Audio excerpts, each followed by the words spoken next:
And we could talk about some of the, the book things. Yeah, and we'll all. just freestyle. So go ahead. Yeah. Tell me a little bit about Totally. about yourself, your books, your. Well, I think the key for me, and I think for those interested in getting involved in gallery work or photo essays, whatever, is you develop a body of work on specific subjects. And so when you approach a magazine, you say, I have this idea or whatever, you have something solid to show. Same thing for galleries. It's not just a bunch of greatest hits.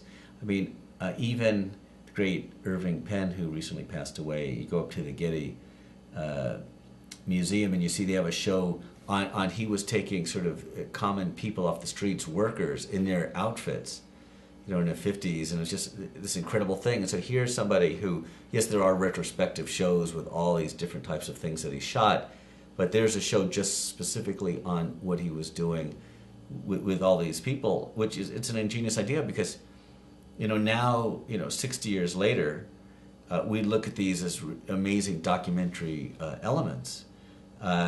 You see a butcher the way he was dressed in those days, or a singer, or a postman, or a policeman, and that's an historic document that's, is much more than just a very interesting photo of a person. Somebody doing that now, shooting those sort of images, you look at that 60 years from now, and it'll be so, interesting. And so the foresight that he had to do that was fantastic. And so for me, I look and see what's happening in the world, what's going to be happening in the world to a degree.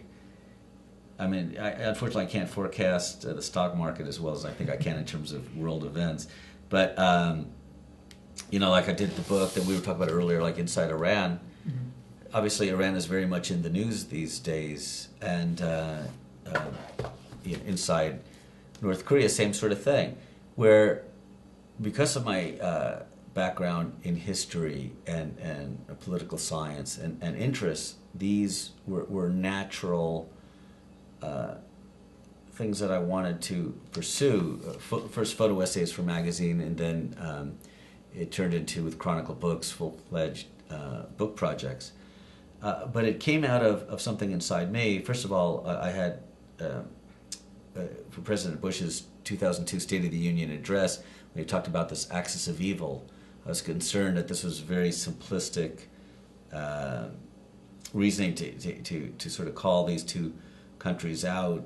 And of course we had 9/11, the tragedy of that, but in a sense those two countries had nothing to do with that, but yet these two, and then Iraq, which had nothing to do with 9/11 either, were being called out when the people behind it were from other countries and they weren't being mentioned. So I thought, well, we're already at war with Iraq, which was a few months after that speech.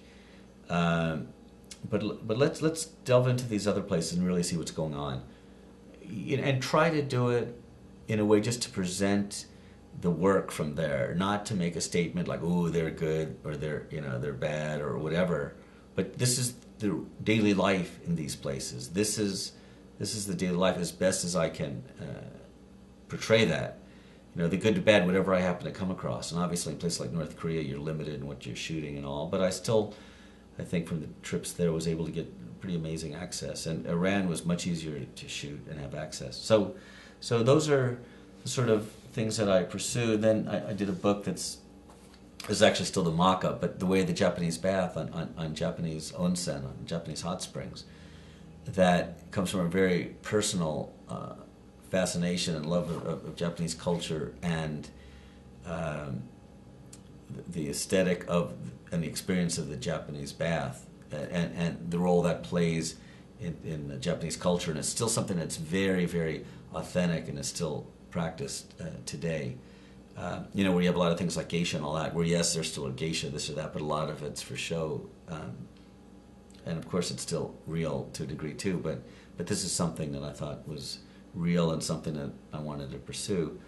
And then I just have a French copy here right now, but the Faces of the 20th Century was a compilation of interviews I had done with famous photographers and recording in words and pictures their experiences, and that came in part from my interviews for magazines, and then we put this together. And so I've learned so much from them. And so for your audience now that will be learning from the photographers you speak with and your experiences, I would say if they can also then get out to gallery exhibitions, museums, do their homework at bookstores, they'll see what's out there. To look at the magazines, get a couple of subscriptions and see who's doing what. Not to steal ideas or whatever, but just to get a feel for the marketplace. Get inspired. And get inspired as well. I should say that aspect. You're right, and get inspired. And read the newspaper, see what's out there, see what current events are going on, and see if hey, wow, that's really neat. I'm really into that. Whether you're into dance or you're into